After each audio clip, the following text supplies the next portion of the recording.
wabarakatuh.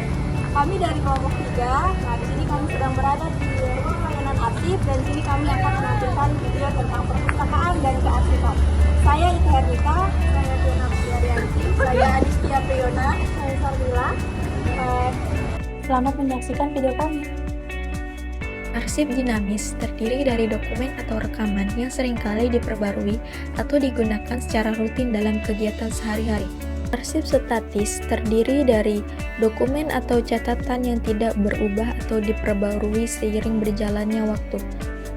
Untuk tempat penyimpanan foto itu dipisah satu-satu agar tidak lengket satu sama lain. Pihak arsip berprinsip pada asal-usul aturan aslinya. Misalnya di video ini, jika fotonya hilang, tidak masalah. Tugasnya hanya merawat dan mempertahankan kondisi fisiknya. Untuk 00 itu umum, 003 itu untuk hari raya besar. Misalnya ada upacara bendera tentang peringatan hari besar nasional. Jadi untuk menentukan itu kita harus membaca suratnya. Karena itu salah satunya untuk pemberkasan dengan mengetahui isi suratnya.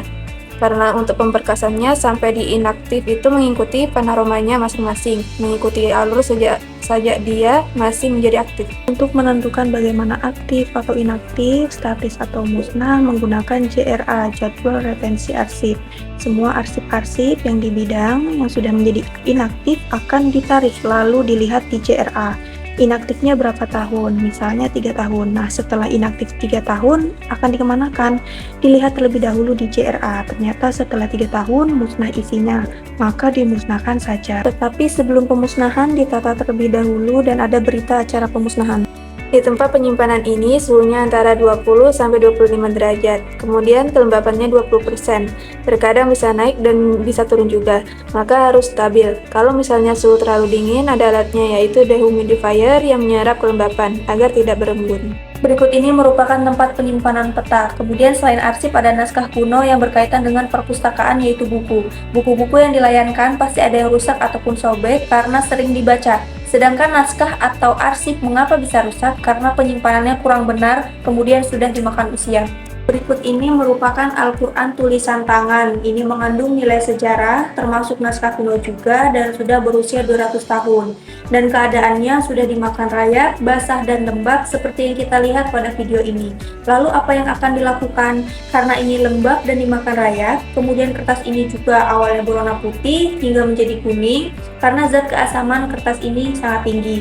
Jadi asam dan kemudian berubah warna dan menjadi rapuh. Jadi yang akan dilakukan yaitu menghilangkan, menetralkan keasamannya menggunakan magnesium. Kemudian jika ada yang robek, maka akan direkatkan atau dikuatkan menggunakan tisu Jepang. Tisu Jepang ini berguna untuk menguatkan kertas, kemudian menambal kertas. Selain itu juga bisa menyambungkan kertas yang sudah robek. Satu gulung tisu Jepang ini sekitar 90 cm dan satu gulungnya hanya bisa digunakan untuk 400 lembar kertas.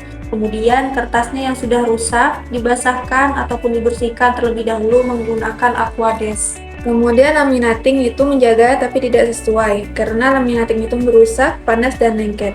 Maka dari itu tidak diberlakukannya laminating.